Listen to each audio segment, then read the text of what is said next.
Today's screencast is on isomers of alkanes and also a couple of common reactions of alkanes. So there are two main forms of isomers of alkanes.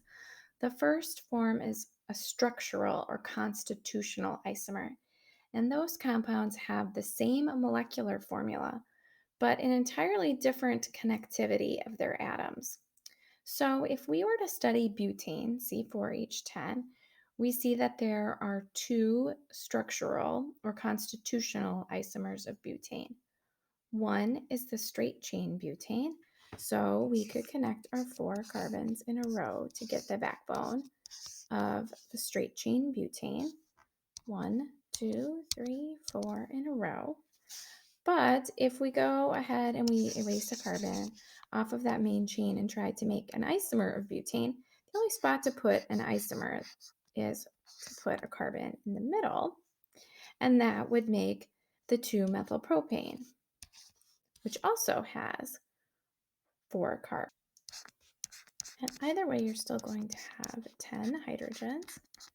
Got 3 on the first carbon, 4, 5, 6, 7, 8, 9, 10. So both isomers of butane are C4H10. So they have equal molecular formulas, but an entirely different structure. So that is structural or constitutional isomers. Same molecular formula, different structure. The possibility for structural or constitutional isomers is really enormous. If we look at CH4, there was just one way to draw methane. As soon as we get to butane, there are 2 possible isomers. At pentane, there are 3 possible isomers. But get up to decane, and there are 75 constitutional isomers. Get up to a 25 carbon chain, and you have 36 million possible isomers. Get up to C30, and you're looking at 4 billion possible isomers. And just to put that in perspective, our world population is approaching 8 billion people. So when we're talking about constitutional isomers at the 30 carbon chain, we're talking about 4 billion possible isomers. So we're talking about, half the world's population there. Number of potential isomers. So the next main kind of isomer is stereoisomers. So these isomers can really be first classified 2 ways, as structural or stereoisomers. In stereoisomers, these compounds have the same molecular formula and the same connectivity of their atoms. So now the atoms are all connected the same way. For example, we could look at conformers or rotamers that differ just by rotation about a single bond. So here we could look at the 2 conformations of butane. For example, we could look at staggered butane versus eclipsed butane, N-butane. So we can look at 2 isomers of the exact same compound, both of N-butane. So staggered N-butane in its Newman projection is going to have the methyl group up,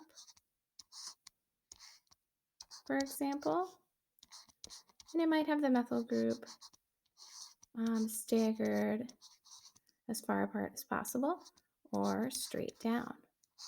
So that would be a fully staggered butane. In eclipsed butane, you could have that methyl group right behind the methyl group in front. And so we can have these 2 methyl groups totally eclipsed.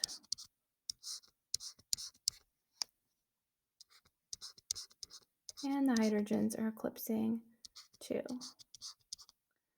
But these methyl groups could be fully eclipsed. So in both cases, we still have N-butane. We're representing 4 carbons. 1, 2, and 3, 4 are represented by looking down the CC bond.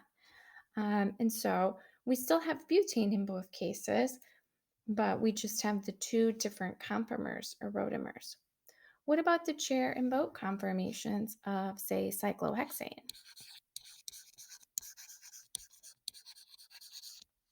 We have the exact same connectivity of the atoms. We could just have the two chair conformations or the chair and the boat.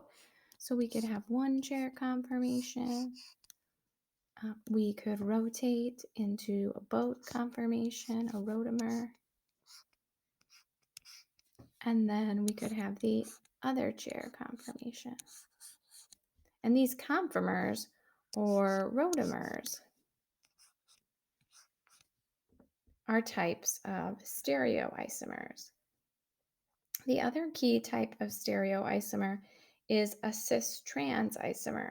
Now, simple rotation or twisting about single bonds doesn't allow you to get from a cis to a trans isomer. The only way you can do that is by breaking old bonds and making new bonds. So let's just say that we had 1,2 dimethyl cyclopentane, for example. We can have the cis or the trans isomer. So we could have cis 1,2 dimethylcyclopentane. We could have trans 1,2 dimethylcyclopentane.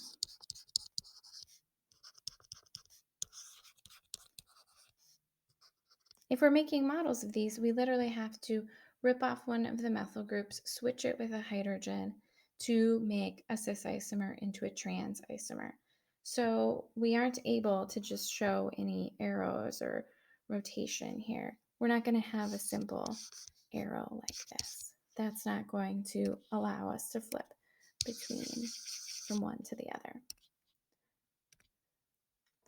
So we had structural versus stereoisomers. Again, structural was like butane versus 2-methylpropane. In stereoisomers, we're either talking about conformers or rotamers. That would be like staggered and eclipsed, or like chair and boat, or even just like flipping the two chairs from one chair to another. Or we can have the configurational isomers, which oftentimes we just call cis trans isomers because that's really the only kind of configurational isomer we're working with. So lots of times we just refer to them as the cis trans isomers. So for our stereoisomers, we have these conformers or rotamers, like staggered and eclipsed, or the two chairs, or chair and boat. And then we have the cis trans isomers.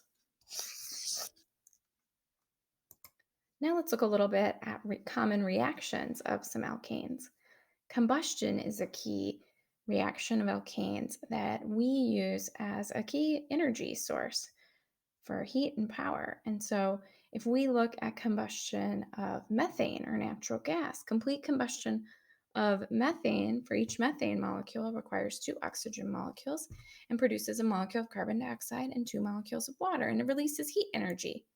And we can measure exactly how much, 212 kilocalories per mole of methane. So that's the heat energy released when it's combusted or burned, when it's fully oxidized.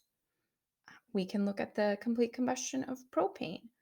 A propane molecule needs 5 molecules of oxygen to make 3 molecules of carbon dioxide and 4 molecules of water. So carbon dioxide and water are always the products of complete combustion. Complete combustion always requires oxygen. Fire needs oxygen to burn. If the combustion was incomplete, if it didn't have enough oxygen, for example, it might also produce carbon monoxide. It might produce carbon as byproducts if it was incomplete combustion, if there was not enough oxygen present. You can have these additional products. So we know that we burn methane in our everyday lives as natural gas, as a fuel source to heat our homes. Propane is a common fuel source that comes in white tanks for our gas grills. So our everyday life relies on the combustion of alkanes like methane and propane. The second main type of reaction of alkane that we want to look at is substitution or halogenation. substituting a halogen somewhere in the carbon chain for a hydrogen. So in the general reaction, RH, R is just an alkyl group, some sort of carbon chain that's got lots of hydrogens on it. We're going to react it with bromine, for example, Br2 or Cl2. We'll need something to catalyze that reaction. Oftentimes it's light energy. Sometimes you'll see light energy represented as H nu when you're looking at this equation. So you're going to see one of those bromine atoms substituted in and kicking out, if you will, one of those hydrogen atoms. So literally bromine is going in and replacing a hydrogen so that your alkyl chain has a bromine on it and your byproduct is HBr. So an example would be on your methane that one of those hydrogens gets replaced with a bromine. So now there's only 3 hydrogens on methane. There's a bromine atom replacing one of the hydrogens, and the product is HBr. You can get polyhalogenated products where the halogens go in and replace more than one of the hydrogens. So if we take our product here and use it as the reactant for a second reaction, we can replace another one of these hydrogens with a bromine atom. So now our methane carbon has actually 2 hydrogens and 2 bromines, and we'll have another HBr possible. And so you can get a mixture of products. When you go to react methane with bromine, you could get a mixture of the mono-substituted product and the di-substituted product, for example. You can get product mixtures. Let's look just a little bit at the mechanism for halogenation. A mechanism is a step-by-step description of the bond breaking and the new bond making process. And this is a free radical chain reaction. So you're left with atoms that have a single electron on them in the mechanism. So the first thing we need to do is break up the halogen or break up the bromine, the Br2. And this is our light catalyzed step. And so in this first light catalyzed step, these 2 electrons that make up the bond are going to go 1 to each bromine. And this fishhook arrow represents the movement of a single electron. So what we're left with is 2 bromines that each have a single electron. And then we have some chain propagating steps, some steps that move the reaction forward. One thing that bromine might do is react with a methane molecule.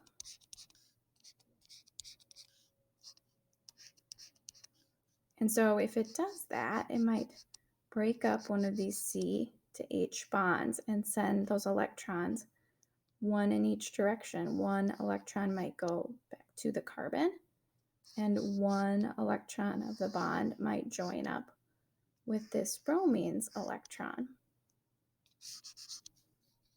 And the product there would be an HBr. I can write it in the same order though. This bromine getting together with this H. And then this CH3 or this methyl radical. And this radical could just go ahead and find a bromine radical. That would be an example of a chain terminating step.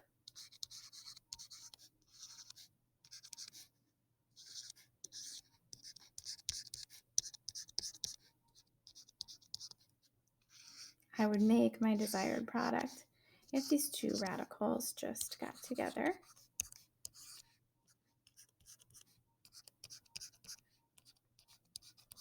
I'll have my products, and that would be an example of a chain terminating step. But this radical could react with a bromine molecule. And if it does that, one of these electrons of 1 bromine could get together with it, and that would produce actually another bromine radical as a product. So what I mean by that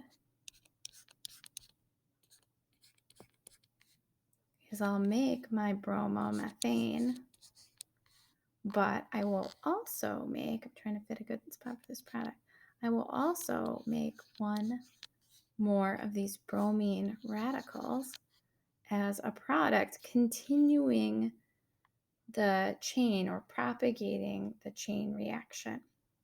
And so it's a propagation step if it produces a radical that will keep the chain reaction going. So it's a propagation step here because it produces a free radical to keep the chain reaction going. It's a propagation step here. If it produces a radical, it's a termination step when there's no radical on the product side. And here we're making the desired product. So hopefully now you know a little bit more about the different isomers of alkanes and a couple of basic reactions of alkanes.